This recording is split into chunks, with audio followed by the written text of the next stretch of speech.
Season? Hey guys, we're back with Justin Alston, Season 3, Episode 1. It's Jonathan Mears here with Maricon. We're super excited to get into this. We have had an amazing second season with 17 episodes, getting guys across the board.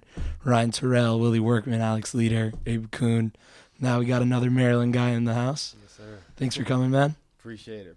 Thank you. So, dude, welcome. Normally, we just start the pod. We want to, hear a little bit about you. Personally, I like to hear, how basketball was in your family. We like to go way back. We like to talk about it and then kind of work our way through up to where you are. And you've got an incredible journey and played in a lot of different places. And that's what we like to do here. We like to hear the stories.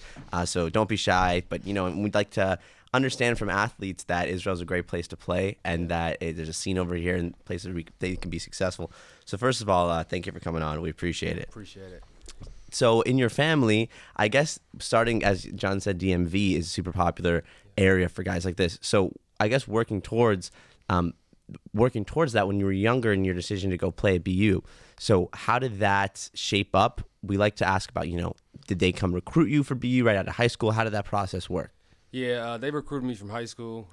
Had a lot of different other offers, but BU kind of just made more sense for me. Like, it was a place where the coach, he really was invested, and my parents were like, hey, this is a great school. Like, if basketball doesn't work, like, you'll get a good degree. So it all worked out.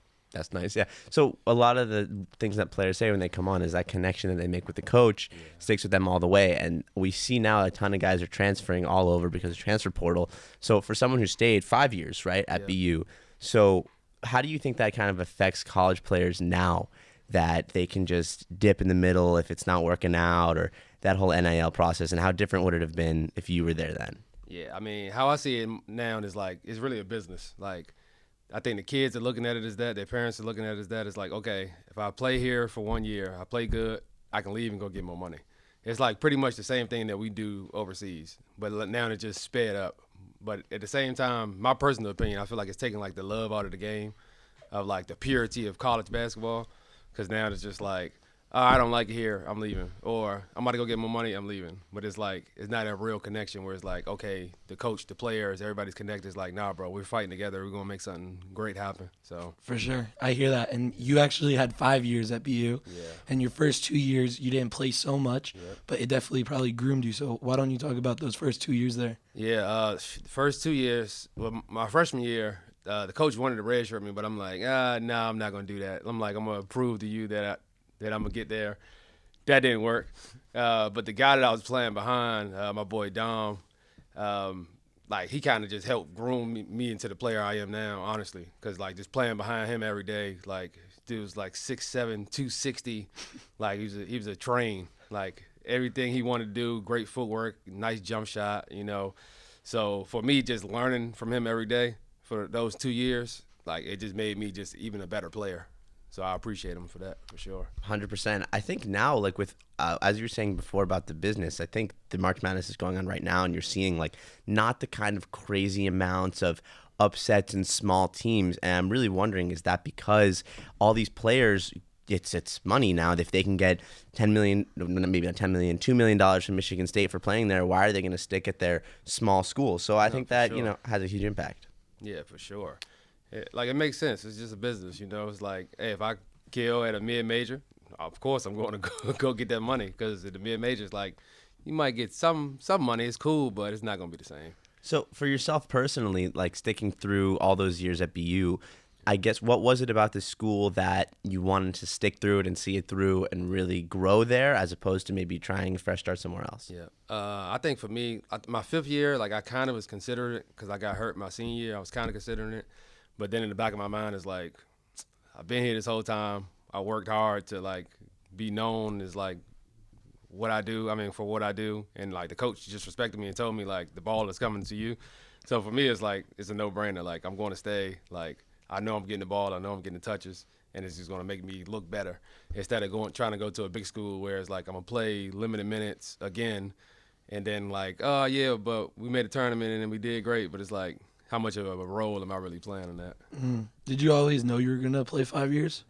No. I got hurt my senior year, so I kind of got that red shirt. So it's like everything worked out in the end. Yeah, Like gotcha. my coach Right. wanted me to redshirt in the beginning, but I ended up. You went like, off that 5th year. Yeah, for sure. So Yeah. everything worked out. That's amazing. So, yeah, I mean, typically now because students have an extra year because of COVID eligibility, but we're playing 5 years. So another, I guess, kind of working our way towards your career and the path that it took. At what point do you understand when you're there and looking at what are your options, what are you going to do next? Does it come in to be a factor that you're going to play overseas? When does that kind of start to become a conversation that you have? I think it just depends on really like how well you did in school and like how much you love the game. Because for me personally, like I said, it's so much of a business now. Like, I don't know if I were in college right now and at a top 5 school, if I were to say, okay, I done made, I don't know, $4 million my whole 5 years throughout college. And then to come overseas and be like, I got to get how much a month? 8,000 a month? Nah, that's not enough. Or go to the G League, get how much a month? Nah, that's not enough. I don't know. For me, I feel like that really just shows now it's like, okay, do you love the game? Because you don't love the game, then it's like, okay, it really was just about the money, and you made your money, now go start something else. That's really interesting. I didn't think about that because now you got guys in college making a lot of money. They might get a little bit devastated when they come out here, although you're making a lot more money out here than you would in the G League. Yeah, for sure. It's crazy. For sure. But what actually made you decide to go to Germany? And in that first year, how did that turn out for you? Honestly, after my season, like I had a really good 5th year. So I started getting a lot of calls from agents and had a few NBA workouts and stuff. So that was cool, just great experience. I'm like, even if I don't go to the NBA, like just for me, just to get the workout and just to experience that, was just amazing for me. And then on the flip side, like finding an agent was kind of like finding a school again. It was like you're trying to find somebody that you trust, but then at the same time, agents just have a rep of not being people you can trust.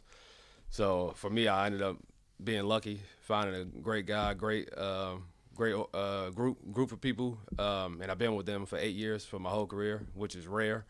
Like usually a lot of people, they switch agents, but shout out to my guy Greg. He always held it down.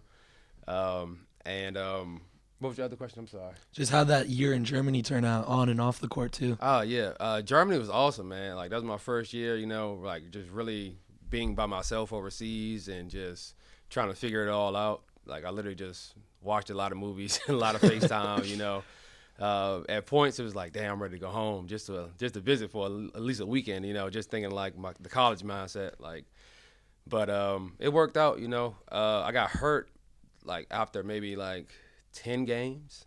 So I was like, oh my God, I got hurt again. So, but for me, I don't know what it is. Every time I get hurt, I always come back better. Like, it's like the game slows down for me and like everything just improves, like just bit by bit. And that's just always kind of been the guy that I am. Like I'm just like a hard worker, like a blue collar guy. So for me, it's like it worked out. And That's then, awesome. Yeah. Maybe when you're injured, you're on the sidelines, you're watching the game, you kind of learn things, pick up things like while you're just watching. No, for sure. Definitely slows it down. Yeah, for sure. I think when you're hurt, I think just like you just see like how simple the game can be, especially when you're watching good basketball. It's like, bro, everybody twing. You don't need all that. Yeah. It's literally just set a screen, roll, pop, replace, shoot the ball, make a shot, and it's super simple. Especially when you have a good guard on your team, it definitely helps a lot. No, for sure. Yeah, we were talking with Chris Silva, how he played with Jimmy and Kyle Lowry. Yeah. All he did was set a good tough screen, and then you either got the lob or they got a bucket. Yeah, for sure. Something's gonna be open. Good simple basketball. Yeah, exactly. Yeah. So when you were kind of getting used to that life overseas, so as you said, you want to go see and visit your family. I kind of had a question. When you're choosing an agent, I think we have a lot of players come here, and as you said before, it's super rare that someone spends 8 years with one agent, and that's a whole side of the game that fans will never see. Like they'll never understand the process that goes into signing and how some guys can get screwed over sometimes, and it's a whole fucking part of the game that nobody has any idea about. So when you're making that decision, for you personally, I guess, was it kind of a family decision, like you needed to consult with your family and find out what was best for you, or was it kind of just like you're on your own, you got to figure it out, and how did you do that? It was more so like kind of I'm on my own. But also what helped me in the process was 2 of my other friends, like we both left college the 3 of us, we left college at the same time, and they both signed to him as well. So it's kind of like hey, you like him? All right, come on, I'm gonna mess with him too. And then from there, I just kind of grew my relationship with him. Like they're retired now, but I just grew my relationship with him, and it was like, okay, like he's a solid guy, and every year he's making sure that I'm getting in better situations every year to make my career just go further and further. That's great. I mean, that's all you can ask for. It goes a long way. Totally. I mean, when you kind of understand that from our perspective, interviewing all these guys who play internationally, and the last thing you want is for you to feel like yourself when it's just you and you're out all the way, you're in Germany and you're doing that. Then you have your family very far away. Yeah. So to have that connection is great. So was that first year tough for you to be far away and to kind of figure that out, or were you by that and you were just ready to kind of jump into the overseas game and just get it done? Yeah, I was ready to jump into it, honestly. It was like I said, like when you're away from your family for so long, I feel like college kind of groomed me for it. But at the same time, college is like, okay, Boston to D.C. isn't that far, so it's like an hour flight, I'm coming home. But being in Germany, it was kind of like, okay, this is the first time for like 10 months I'm gone for the whole time. And it took a while to adjust, but after a while, it's like, all right, I know what to expect. I know what it is. And then it's just kind of like, just play the game. They ever come out to Germany and watch you? Yes. Really? My rookie year, my parents, they came, and my aunts and everything. So that must have been an awesome moment. Yeah, for sure. Yeah, that's great, dude. I was out of my head. I was like, no, there's no way I came to Germany. But that's really great to have a strong system like that. The people that support you. That's huge. And then what was it like switching over to the Estonian Latvian league, right? So I just want to go through it. Let me get it right. Okay. You went BU for 5 years. Yep. Started your professional career in Germany. Then you went to Estonia Latvian league, Portugal for a couple of years, right? Yep. And then you were in Hungary, Lithuania, Greece, Italy, and now you're playing in Israel. Yeah. Wow. Nice. That's awesome. Nailed it. So that first switch from Germany to the Estonian Latvian league, what was going through your head, and what were some changes that you got quickly? Yeah. And also, follow up, did you, in your mind, when you were playing in Germany, you're like, I want to hit all these countries? So actually, I left Germany, and then I signed to Hungary.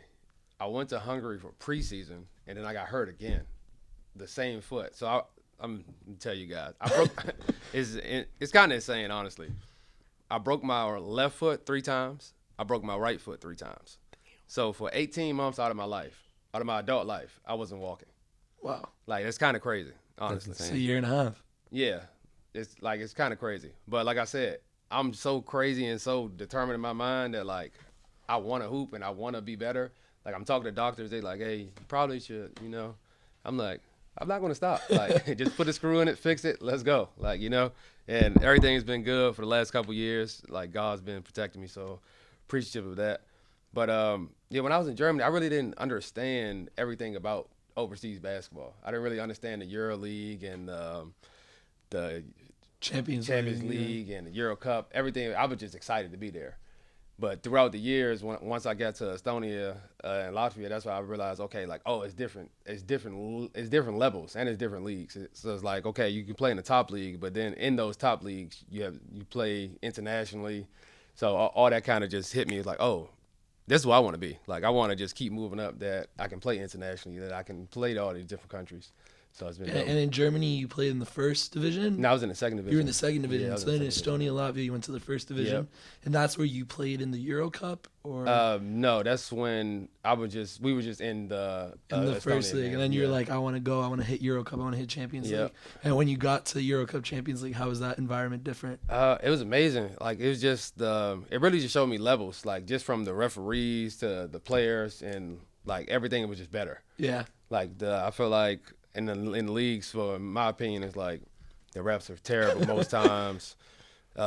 Most teams, like, it's like most teams are good, but then it's like you got the bottom half, the top half. Like, but then in Champions League, or when I play FIBA Euro Cup, it's like every team is like super solid. So like you got to bring your A game every night to get a win. No, for sure. Yeah. When I was wondering when you mentioned about those injuries, because we speak to some athletes about going through injuries. I mean, we even had a guest on here, Jared Armstrong, which was like a week off of a really terrible injury that he suffered, and kind of spoke to us how he walked through it. So with 18 months, as you said, you can't walk with your adult life. That's a lot. And how do you deal with that from a mental perspective? Like, I know that you had the injury in college, but was that, I guess it was really the start of it, and maybe not on the basketball side, just on the mental side of how that you kind of get through that and get prepared to get ready to play basketball. What's that process like?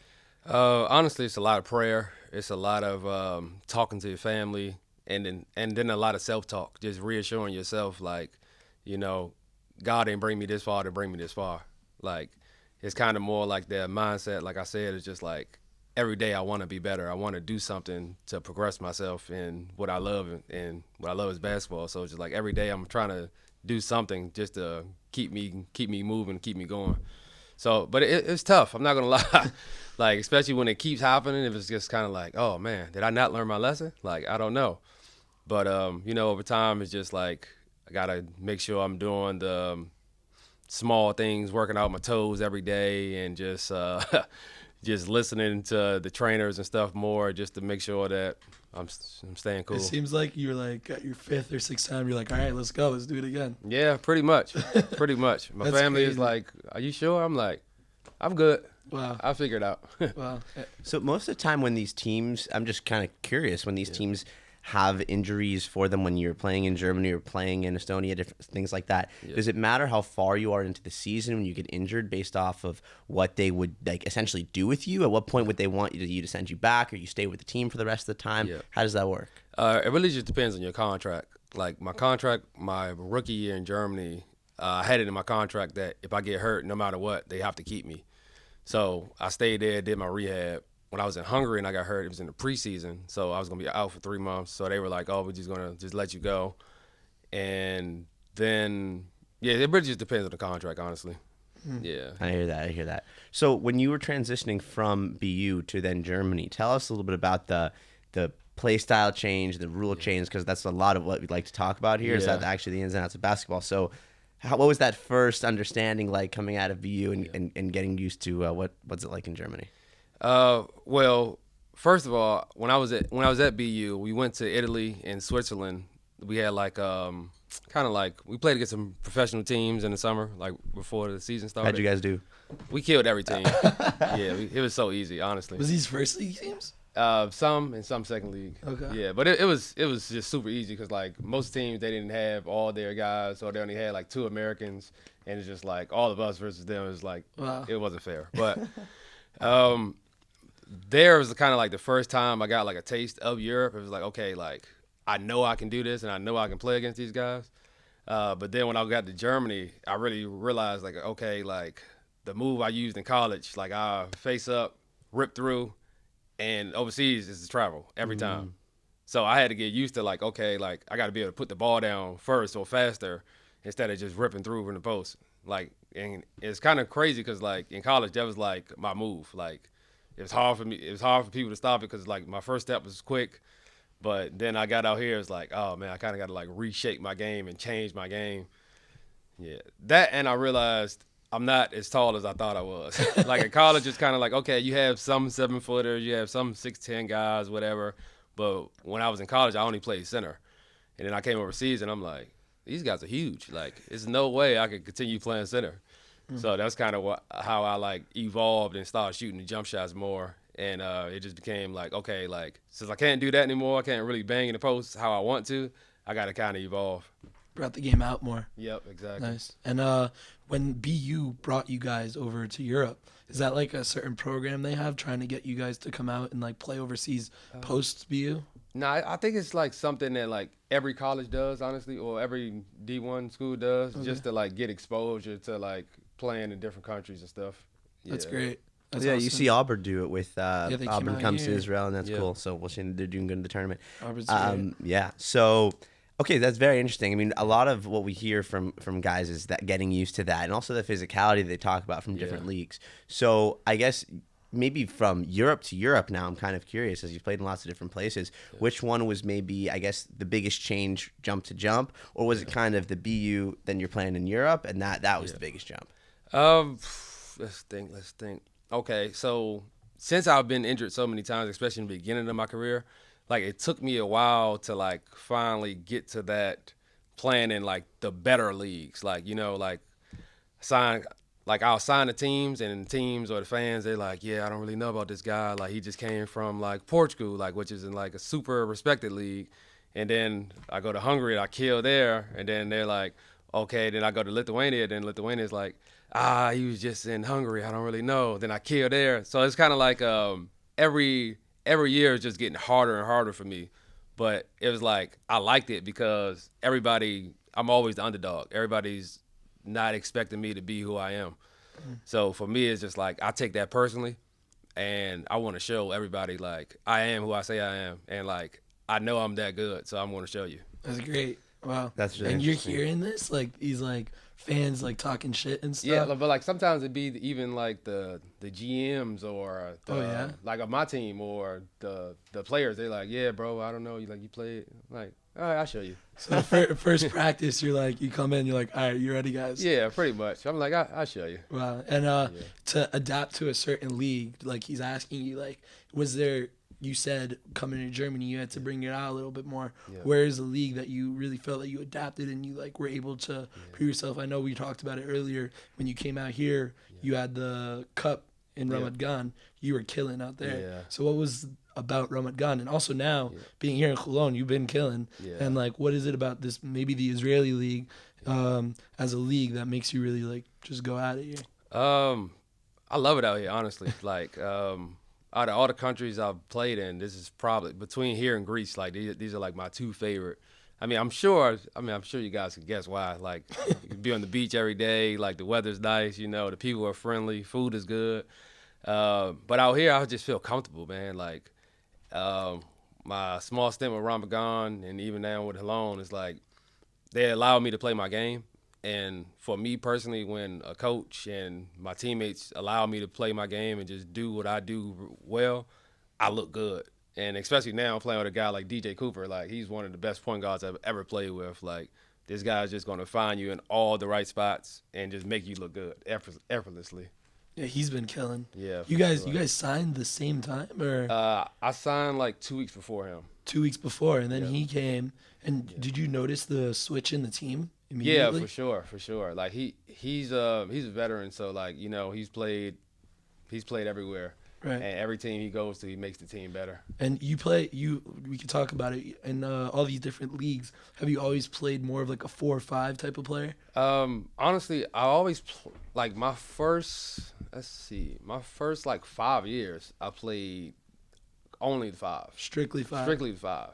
And then the better that my shooting got, like in these last like 3 years, really, like that's when I really became more only a 4. Right. Or like some minutes at the 5, but really only a 4. Yeah, so I want to ask, like, in these leagues, did the point guard have a big impact on how you're going to play? Cause, for sure. Right? For me personally, if I don't have a good point guard, then I'm not going to look good. Right. Because, like, I can hustle, I can do everything else, but, like, if you're not finding me in my spots, it's kind of hard to, like, for me to, like, really be myself and super efficient. Because I noticed, like, there's guys who are great guards, amazing guards, but some of them are just not made to be a point. Yeah, for sure. Right? And then, like, you Play see with a lot of those. I mean, I love, personally, Elijah Mitrulon's killer, right? He's a scorer. But at the point, DJ Cooper's just finding everyone now. And you can see Holon's playing way better ever since he got there. And it's really cool to see. The point guard position is, for me, is like the hardest position. Like, if you have a good point guard, it makes the whole team just look really good. Because it's like, okay, like, I don't want you to take a million dribbles. I'm going to just, you get in your spot, and I'm going to find you. And when I find you, just make the shot. Simple. That's how it's played. Yeah. So as you said before, as guys being veterans in the team, like maybe guys being around for a little bit, for you personally, I was kind of curious at what point maybe you realized that you had become kind of that veteran who had that experience. And if there's younger guys that are coming over from America, from Europe, anywhere overseas, now all of a sudden, instead of you looking for advice, like you're that guy. So at what point was that switch maybe that you felt? I'll say probably in like the last like 2 years is like I'm kind of just looking at the teams like, I'm kind of like almost the oldest person on the team. Like I think maybe 2 years ago, I was the oldest person on the team or close to it. I was just like, it's kind of crazy. Like time really flies, It's been a good transition though, because I've been able to give them the advice that I got from OGs and listen to people. And even still now, like I talk to like DJ, like just getting advice from him, like, so it's good. Right, that's huge. I mean, when we speak to guys, they said it's obviously so important to be able to, speak to and be comfortable, basically, is what we're saying. But also having guys on your team that are veterans that have done it before is like that makes a huge difference. Yeah, for sure. So for you, when you were coming overseas in the beginning, did you have guys that you kind of attached to and maybe just listened to and how they got adapted and helped you out? For sure. My rookie year, I had a Canadian guy on my team, Jermaine Buckner. Yeah, he's with the Celtics now. Actually, one of the coaches. With the coaching staff. For me, he was huge my rookie year. Like, he literally told me everything I needed to know about Europe, Germany, and like, he's like, hey, bro, you can make a lot of money in this. If you really just focus and do the things that you can do and what the coach says, you're going to make a lot of money. And what he said, it worked out. So shout out to Jermaine. Yeah, that's great. I mean, that's what guys need to hear. They need to have someone who's in their corner and explaining to them what they can do. And that's kind of a lot what we come across is that you have all these guys and how ambitious can you be? Like, when are you going to run out of gas? And it's going to be tough overseas. And sometimes you're going to have these like really shitty situations and challenges, but like to work through it and to keep going is like, that's when you're going to see it arrive on the other side. No, for sure. For sure. Yeah, that's Definitely great. Go through a lot of trials and tribulations, but as long as you got a good support cast and you believe in yourself, it'll work out. So I'm personally curious a little bit about your time in Italy, because I was wondering, essentially, basically, when you're domestically traveling in between leagues, like you said, you played near Venice. Yeah. So how does that work? Meaning you get to see the whole countries wherever you play, or sometimes maybe if you're in Estonia, I don't know, it's freezing there the whole time. Yeah. So from a, lifestyle to basketball perspective, where were you that you actually were able to enjoy where you were? And some places it's like you're on a bus the whole time and there isn't shit to do. Yeah, pretty much. I feel like it's country to country. And just like depending on like how far you actually live from like most major cities. 'Cause like I feel like for me when I was just in Italy, I was only like 3 hours. No, so I was like 10 minutes away from Venice. I was like an hour away from Bologna, and then maybe like 3 hours, 4 hours away from Milan. So for me, like personally, like if I have an off day or we have a couple of days off, I'm going to go to Milan. I'm going to go visit places with my girl and just shop or whatever. So for me, it's just like if I got an off day, I'm trying to go see something. I'm trying to go do something. I'm not just going to sit in the house. So I want to see the country. That's dope. So then coming to Israel for the first time, at what point did you hear about Israel coming to play? And was it kind of just another country that was floated out there? Or what was the first interest? Because we love to hear from guys how they got introduced to Israel and maybe what was like their first time coming. So tell us maybe how you heard about it. Was it through the agency? And then when you first got here, what was it like? I've had a lot of friends just throughout the years, always played here. And they all told me the same thing, like, it's amazing. It's like Little Miami. They all told me it's super expensive, but at the same time, like, it's worth it. So last year when I got out here, I was like, man, like, this is beautiful out here. I'm like, my first thought is like, okay, this is beautiful. And then the second thought is like, okay, I can get any kind of food I want.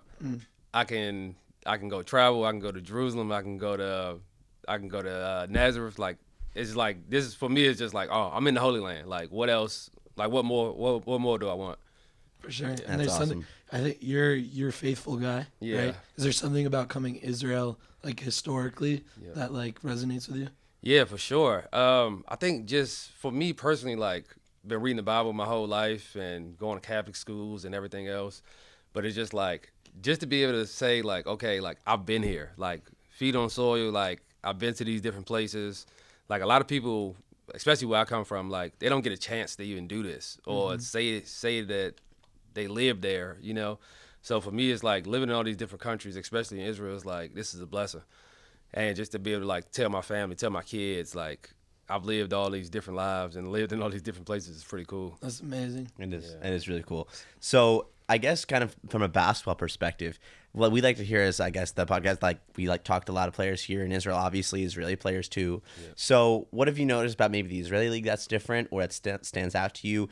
Do they have, coaches that are better than most in other leagues? Is it, maybe the crowd is more interesting than other leagues? So tell us just a little bit about what makes Israel a little bit unique as a place to play. Yeah. I feel like crowd-wise, shout out to the Holonians. Oh, they're crazy. I forgot for a second. They are crazy. I love it, but it's a lot of, like, out here, like, it's really life or death for them. Oh, yeah. Like, they love it. They love it with a passion. And for me, I love that. Because, like, even when I'm playing we were playing Maccabi yesterday, or we playing Hapoel Tel Aviv, or all these other like crazy fans, like I don't know what people are saying, but for me it's just like the energy is just so great that I just like the energy, like they could be cussing me out, calling me all kind of words, but I don't know what they're saying. So for me it's fun, like I don't know, and it's like I like being in those big moments and like it just Like, I love the crowd, honestly. They could be like cussing you out. You're like, turn me up. Yeah, it's like I'm just laughing like, hey, I like this. Like, let's go. Like, let's get a win. Let's That's get awesome. some buckets. That's And to kind of like wrap up, but I want to hear from like a vet like you. What's something that you're telling the up and coming, rising, or graduates of colleges that are coming out to play, or what's some advice that you would give them? Oh man, I would just tell them first, keep your belief in yourself. You know, every situation isn't going to be a great situation for you, but every situation can be something you can learn from. Never get too high, never get too low. Kind of just stay in the middle, and just keep working your tail off, man. Everything is going to pay off. Like, when you really put time and work into your craft, like, it's all going to work out. For Yes, sure. sir. That's amazing. That's It's great. inspirational because, as I said before, you have a lot of these guys that are getting discouraged when it's like something's not wrong, or injury too. Yeah. So that's it's important to hear, something they need to hear. Yeah. So yeah, that's So great. as we wrap up, first episode of season 3.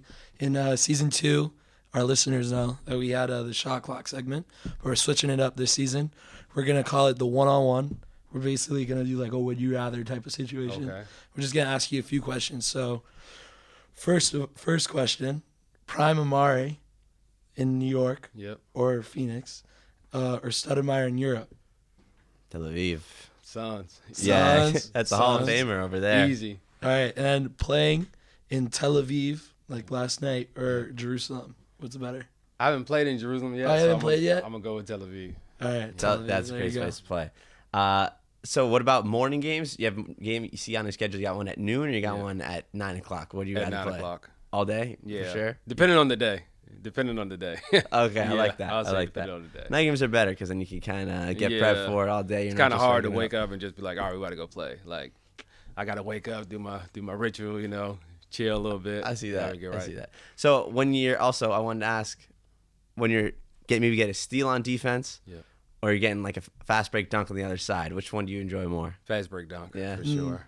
All right, Yeah. and then LeBron or Jordan? Oh, man.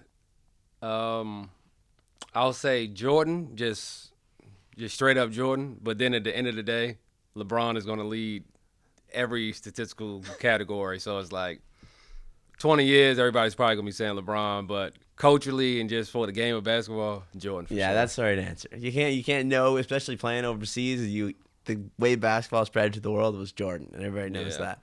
So that's good. Good answer. Good. Awesome. We'll keep it in the pod. Keep it in the pod. But thank you, dude, for coming in. Yeah, We really sir. appreciate it. It's It's great awesome. to hear Appreciate from a it. guy like you with Appreciate great you guys. experience, and it's just dope for us. So thanks again for coming on. Yes, sir. Sure. Thank you. Appreciate Great, it, boss. man.